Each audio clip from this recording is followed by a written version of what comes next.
Hola a todos y bienvenidos de nuevo a Geopolítica Cuántica. Hoy vamos a tratar el 11M, los atentados del 11 de marzo de 2004 que han marcado la historia de este país y sobre el cual hay infinidad de sombras todavía. Evidentemente la verdad no la sabe el gran público y la verdad es absolutamente compleja. Soy JMR Salinas, comandante en jefe del canal.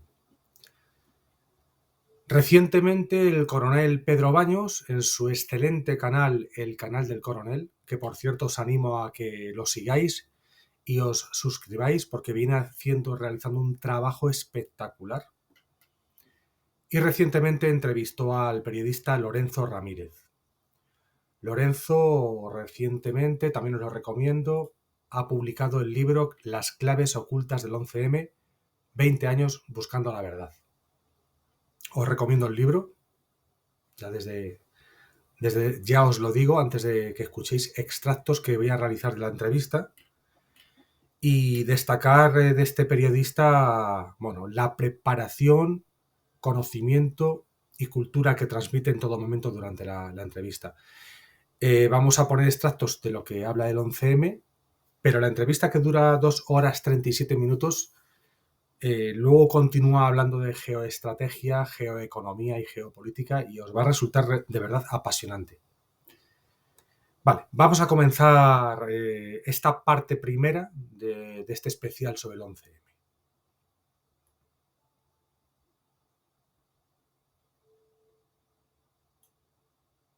En casa os he oído comentar a sus padres, pero ¿qué fue el 11M? ¿Qué fue y qué significó para España el 11M, Lorenzo?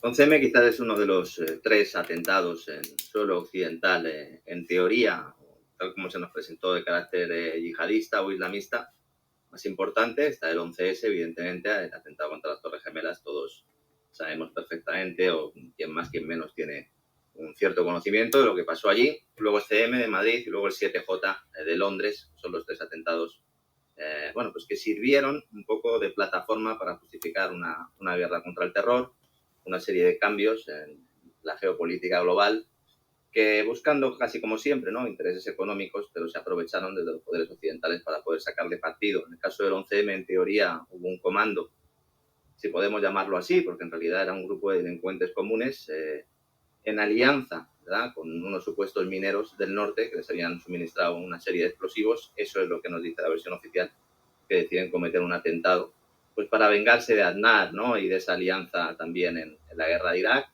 esa guerra de Irak con Tony Blair y con Bush. Y esa es un poco la versión oficial que nos contaron. Una versión oficial que ni siquiera la sentencia respalda, es una versión oficial montada fundamentalmente a base de propaganda. Yo, a todo el mundo que se cree la versión oficial tal como la he planteado yo aquí en un resumen muy breve, pues siempre le digo que se lea al menos el resumen de la sentencia para que vea que ahí no hay ningún tipo de carácter islamista, que no hay ningún tipo de carácter yihadista. Y a partir de ahí se creó una versión oficial y se creó también una versión alternativa oficial. Es una de las tesis que planteo en el libro. No hay dos versiones, una oficial y una alternativa, hay 2 versiones oficiales. Una, la que se ajusta un poco más a la sentencia, y otra creada para intentar solventar los agujeros que había, los agujeros negros, como le llamaba Fernando Múgica, las claves ocultas, como las denomino yo en el libro, y que sirvieran para satisfacer una parte de la población que evidentemente veía que había cosas que no cuadraban, ¿no? Esa dicotomía, falsa dicotomía, terrorismo vasco, terrorismo islamista, ETA, Al-Qaeda, Goma 2, Citadín, nos hizo perder un precioso tiempo a muchos investigadores. Algunos todavía están atrapados en esa dicotomía, no se han dado cuenta, ¿verdad?, que esa dicotomía es tan falsa como la de la izquierda a derecha, o los ricos y los pobres, ¿no?, y todas estas dicotomías que nos plantean para estar enfrentados en trincheras. Como bien sabes, coronel, ese es uno de los mecanismos fundamentales de la propaganda, crear 2 trincheras para que esas 2 trincheras se peleen y que no vayamos a plantearnos intervenciones posteriores. Y bueno, pues el 11M es un poco eso. Se dejó en un cajón, y ahora, sobre todo a tenor de lo que ha pasado a raíz no solo de la guerra de Ucrania, sino que la gente empieza a darse cuenta de lo que es una operación de bandera falsa. El atentado de Nord Stream, por ejemplo, es uno de los que han hecho despertar a muchos, ¿no? Realmente dicen, bueno, pero ¿realmente puede ser que un país aliado ataque a otro país aliado?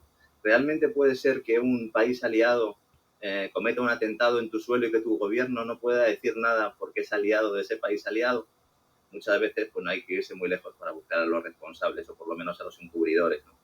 El 11M es un atentado perfecto desde muchos puntos de vista porque tiene muchos padres, tiene muchos ganadores. Hay una parte del libro que denomino encubridores y ganadores. Realmente lo difícil del 11M es saber quién es el autor intelectual porque prácticamente todos los actores ganan y esto es muy triste, ¿no? Y muy duro de decirlo, ¿no? Y efectivamente, por dignidad y por la memoria de las víctimas, me sentía responsable de hacer este libro. Es un libro incómodo que, desde un punto de vista profesional, no sé si me puede traer más o menos rentabilidad, pero desde un punto de vista personal, yo creo que pierdo mucho más que gano, ¿no? Primero, por el esfuerzo de volver a recordar aquello. Yo cuando empiezo a... Vale, pues ya visto este extracto, me parece que es una persona realmente honesta, que sabe que arriesga escribiendo este libro y una persona que ya transmite que conoce los entresijos de la propaganda, de los servicios de inteligencia, de la manipulación y bueno, pues ahí está el ejemplo de cómo habla de las dicotomías, de los polos opuestos. Y así tienen al gran público, a la gran masa entretenida, enfrentada, mientras que no miramos hacia arriba. Es así, la constante de la historia, solo que ahora está absolutamente refinado. Bien, vamos a avanzar.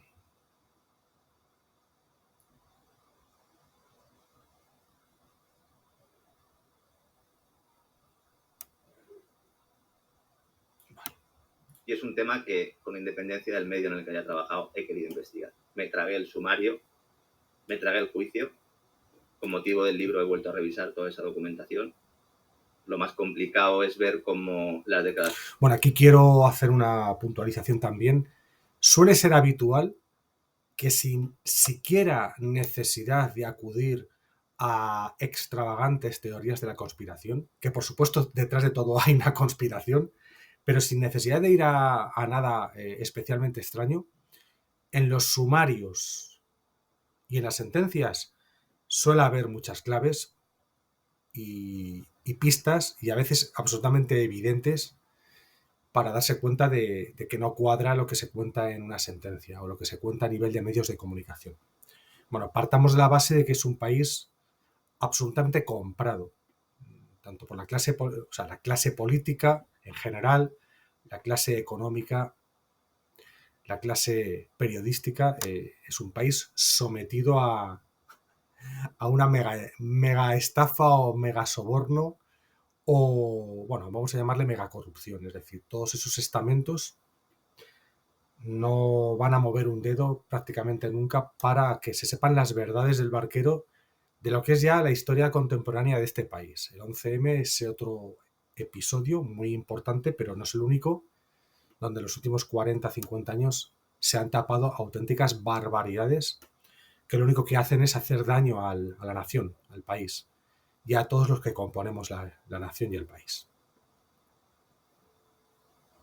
Acciones policiales de testigos y de implicados, las judiciales en la fase de instrucción y las judiciales en fase de juicio oral, en algunos casos no es que no coincidan, sino que son completamente antagónicas, con lo cual nos quedamos de las tres.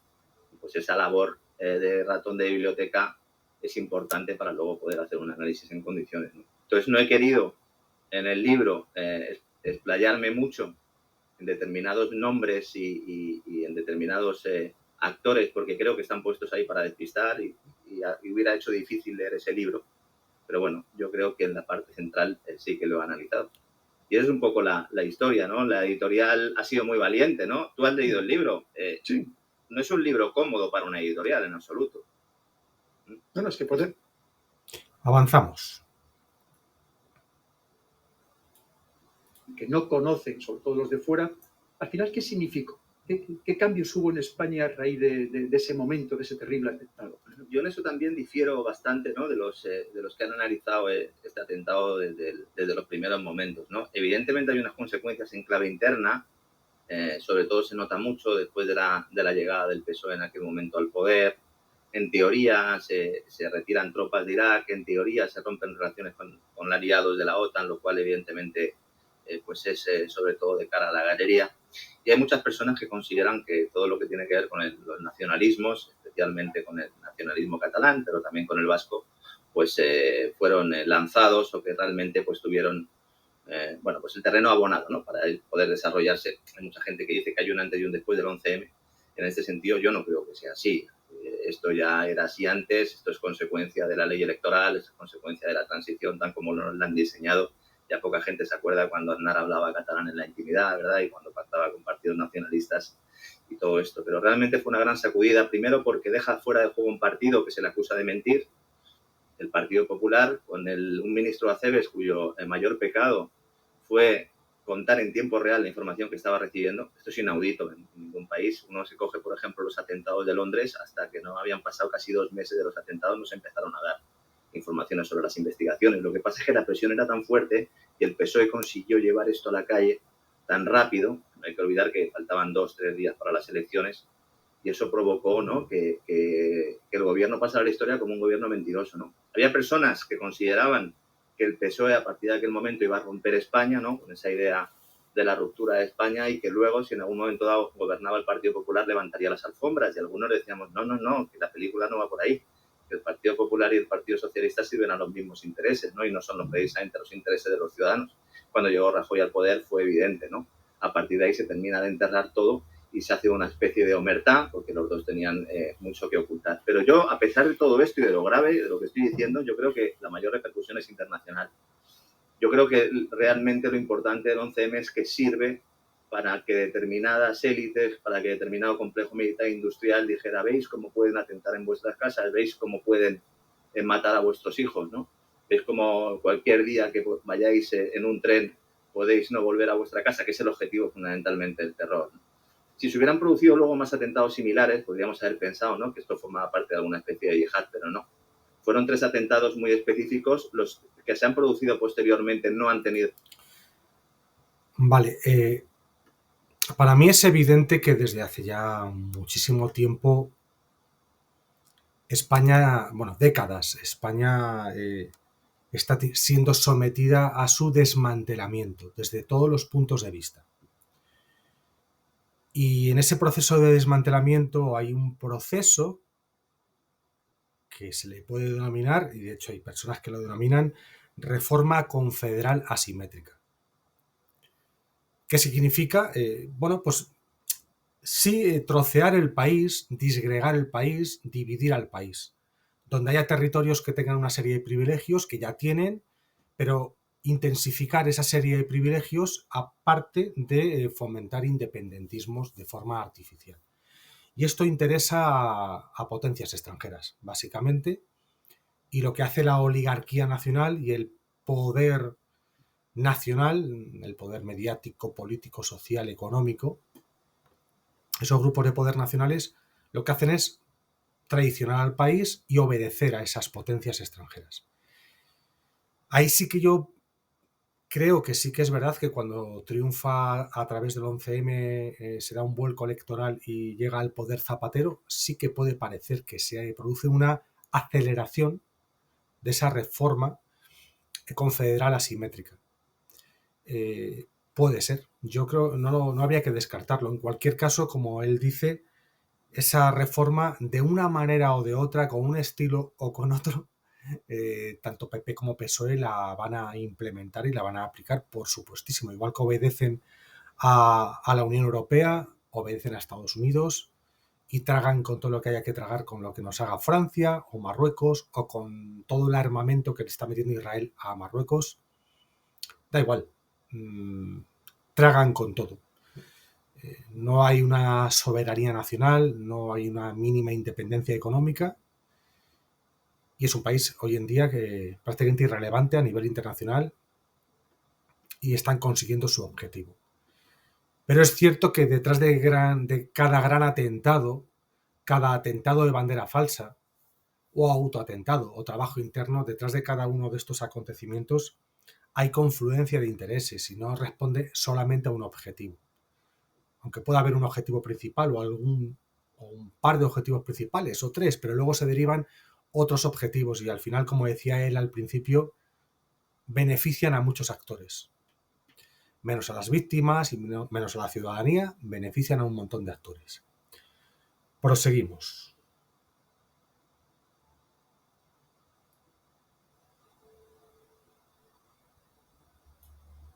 Cercanías de Madrid o el atentado contra el metro de Londres, ¿no? Entonces yo eso sí lo enmarco en un plano internacional y sirvió para justificar determinadas acciones porque las armas de destrucción masiva no existían, porque era muy duro decir que se iban a realizar intervenciones militares para buscar petróleo y porque era muy grave también plantear que se estaba preparando una batalla con China allá por 2020, allá por 2030 y que ya entonces se estaba gestando con esa ruptura de la Unión Euroasiática de la que tanto hablaba Brzezinski en sus libros y de la que tanto hablaban muchos, incluso Kissinger. Fíjate, coronel, Kissinger se ha muerto diciendo que lo de Ucrania es una barbaridad. O sea, fíjate hasta qué punto lo de Ucrania es una barbaridad que hasta Kissinger se dio cuenta de que podía volver como un boomerang, ¿no? Yo entiendo que este enfoque es muy novedoso, lo justifico mucho en el libro, ¿no? También es posible, ¿no?, que Marruecos y Francia pudieran tener algún tipo de conocimiento. Evidentemente, mucha gente se olvida, ¿no?, cuando se plantean las dos tesis principales alternativas actuales, ¿no?, que sería que hubiera sido un atentado de bandera falsa, Red Stay Behind o Gladio 2.0, como la llamo en el libro, ¿no? O bien que pudieran ser Francia o Marruecos, ¿no? Bueno, es que Francia y Marruecos no están en la OTAN. Mira, ¿no? esto es precisamente, si me permites y perdona que te interrumpa, esto es lo que sabes que recientemente el excomisario Villarejo dio una entrevista a Jordi Wild, su programa The Wild Project, y afirmaba, esto está en una revista policial, en H50, el excomisario Villarejo afirma que el 11M es obra de Francia y de Marruecos. Él lo dijo con una rotundidad total. ¿Tú crees que se puede afirmar de una manera tan sumamente rotunda? Yo creo que él lo puede afirmar porque su trabajo es afirmarlo. Su misión fundamental es afirmar que el atentado lo cometen Francia y Marruecos. Esto no es nuevo. Él hace unos escritos que yo analizo también en el libro, los envía a la Audiencia Nacional, cuando le meten en la cárcel por el caso Kitchen y empiezan a investigar toda su documentación. Él ve que una de las herramientas, una de las armas que tiene muchas, es la del 11M. ¿Por qué?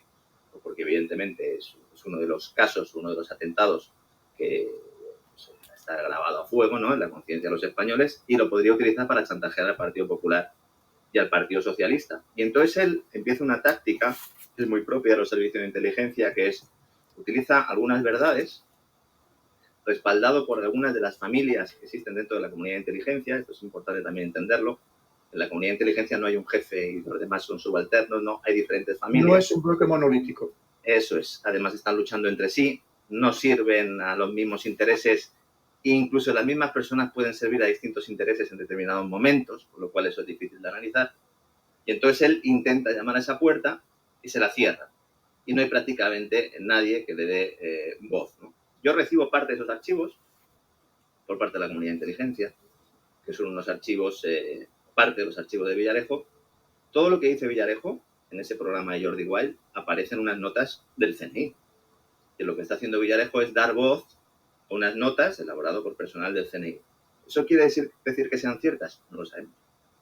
Sabemos que son notas informativas elaboradas por personal del CNI. Esa información sale publicada en moncloa.com y en el Confidencial, creo que también.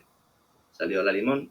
También salen los famosos audios de Dolores Delgado y el juez Garzón, la comida con Villarejo, donde se pone de manifiesto esa connivencia que hay entre el mundo judicial y de las cloacas del Estado, donde se habla incluso de utilizar prostíbulos para chantajear a empresarios, donde se habla incluso de jueces que se van con menores de edad en Cartagena de Indias, lo cual a la fiscal general del Estado y exministra de Justicia parece incluso hacerle gracia. Y toda esa información sobre Marruecos y Francia queda un poco tapada, ¿no?, por lo de Dolores Delgado y también por el juez Garzón, que estaba en esa comida. Posteriormente ya no se vuelve a decir nada. Poco tiempo Alvise Pérez vuelve a tener acceso a esa información. Creo que él tiene acceso a algún archivo más, con grabaciones sobre los documentos, de lo que estábamos hablando antes, que respaldan esos documentos, al menos personas hablando de esos documentos, lo publica en Telegram. A partir de ahí, pues otra vez vuelve a salir a la luz. El comisario Villarejo sale de la cárcel, a pesar de todos los casos que tiene, y luego da una entrevista con Jordi Wild, que es uno de los tipos con más audiencia en YouTube, y está 4 horas explayándose tranquilamente haciendo esas afirmaciones que antes parecían querer ocultarse y que ahora no hay ningún problema en salir a la luz. ¿Estamos ante la tercera versión oficial creada para no fijarnos realmente en lo que ocurrió? ¿Estamos mirando el dedo y no la luna? Pues esa es la pregunta que nos tenemos que hacer. Vale, ha nombrado al analista Alvise Pérez. Le podéis seguir en Telegram. Os lo recomiendo también porque bueno, accede a mucha información de inteligencia y de fuerzas de seguridad. Y bueno, hace un trabajo también para mostrar el grado de corrupción en el que está inmerso este país. Bueno, evidentemente, claro que todos los enemigos de España tiene un lugar geográfico, geoestratégico y geopolítico fundamental. Y bueno, históricamente España es un país que si es fuerte es peligroso para esos países. No les interesa para nada. Por lo tanto, estamos rodeados de alimañas, aunque supuestamente sean aliados, por ejemplo, en la OTAN o en la Unión Europea. Vamos a avanzar.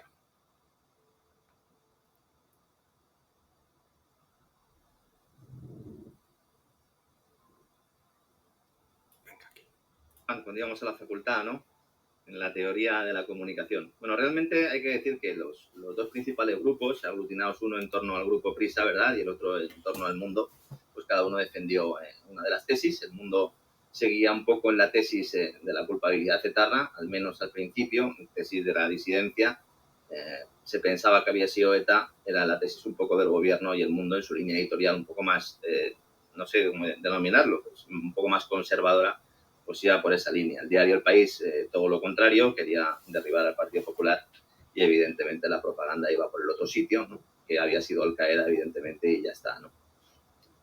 Con esto sucede un poco también como con el caso de la policía, ¿no?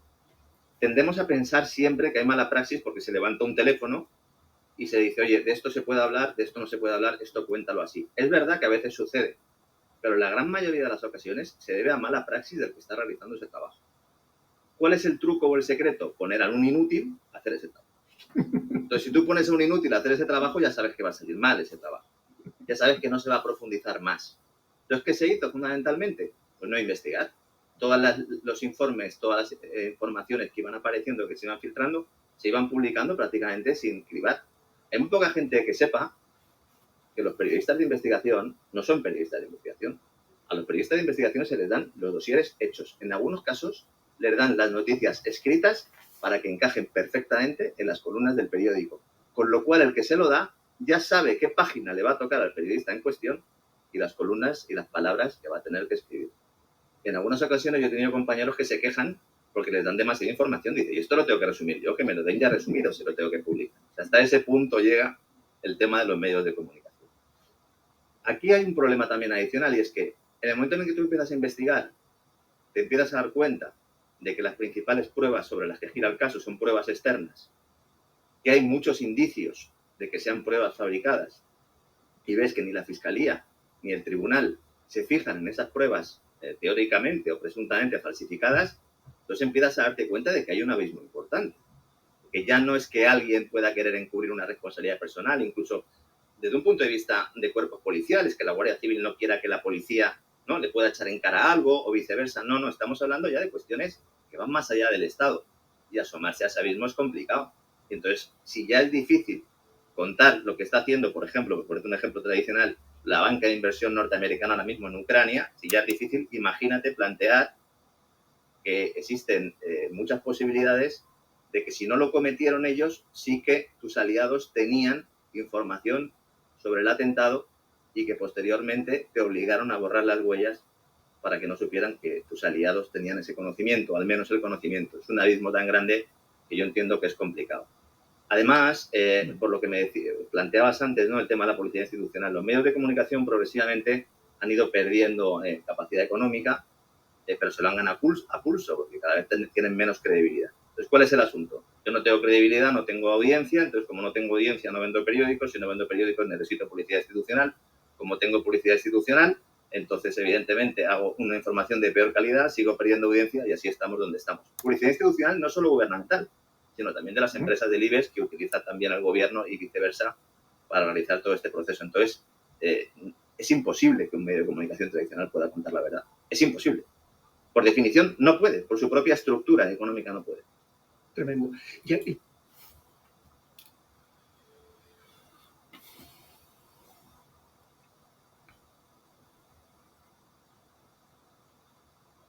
¿Y a quién, bueno, tú ya lo has apuntado un poco, Lorenzo, a quién interesaba de verdad que no se siguiera profundizando la investigación? Tú has hablado de, incluso no de intereses nacionales, sino de intereses extranjeros, que es lo que más nos debe preocupar, porque sabemos que España nos hemos convertido desde hace mucho tiempo en un verdadero títere, que nos manejan desde fuera, ¿no?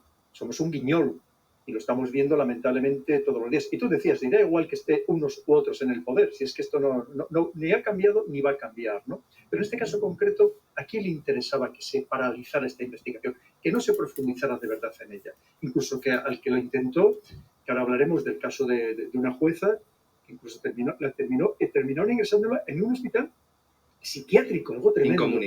Incomunicada además. Tremendo, pero ¿a quién le interesaba todo eso, Lorenzo? Bueno, aquí tenemos dos intereses nacionales y uno, si quieres, internacional también ligando con el nacional, ¿no? Evidentemente al Partido Socialista no le interesaba porque ya había llegado al poder después de un atentado en el cual, pues, evidentemente, como muestro en el libro, se habían manipulado muchas pruebas.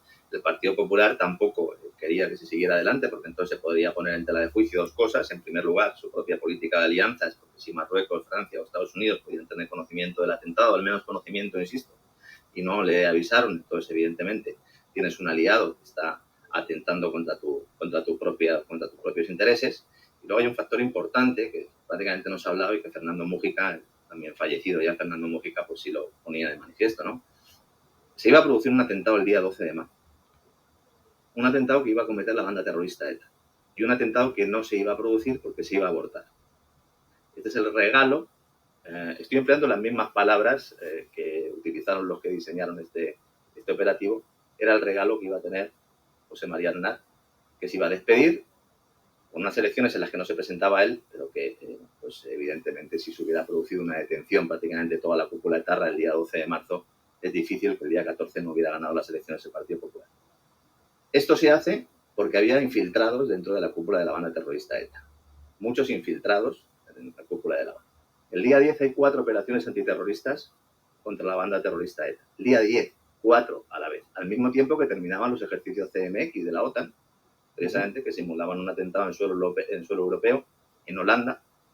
Unos 200 muertos decían que iban a producir en ese simulacro y también que iba a afectar a medios de transporte, que termina el día 10, del 3 al día 10. Todo eso se produce el día antes. Entonces, cuando se produce el atentado, realmente no se queda descolocado porque todos esperaban esa operación del 12, llaman por teléfono a muchas personas, fundamentalmente a los infiltrados, y entonces le dicen, oye, ¿nos habéis movido de ahí? No nos hemos movido de ahí. Entonces realmente no saben quién ha cometido el atentado. Entonces, no saben quién ha cometido el atentado y por lo tanto tienen que tapar cualquier posibilidad de llegar al fondo de la cuestión, precisamente primero por el pecado original de hacer algo que desde un punto de vista político es completamente execrable, que es manipular el terrorismo para ganar unas elecciones. Y en segundo lugar, si no han sido los míos, entonces han sido otros.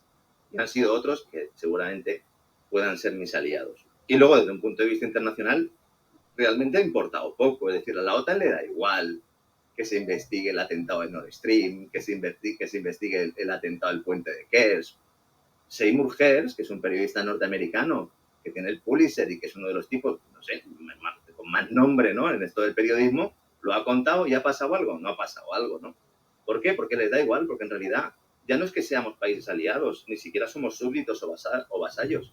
Somos, como decía aquella portada de Economist, el perro que va con la correa, ¿no? Y a veces pues, llevamos mascarilla y otras no llevamos mascarilla. Pero es lo que somos básicamente. Entonces, plantear y replantear nuestra política de alianzas por intentar acabar con un mensaje constructivo es lo que deberíamos exigir a nuestros gobernantes, ¿no? Se puede negociar con unos, se puede negociar con otros. Nadie dice que nos tengamos que salir de la Unión Europea o de la OTAN. Eso ya, pues cada uno tendrá su opinión. Pero por lo menos si estás en un club, pues intenta tener un poco de mando en plaza y representar tus intereses. Claro, si lo que estás pensando es en tus intereses personales y no en los de tu país, pues evidentemente lo que tienes que hacer es tapar el 11M, tapar el asesinato de Carrero Blanco, tapar el 23F y tapar todo lo que tengas que tapar, ¿no? Gürteles, Kitchen, filesas y todo lo que haya.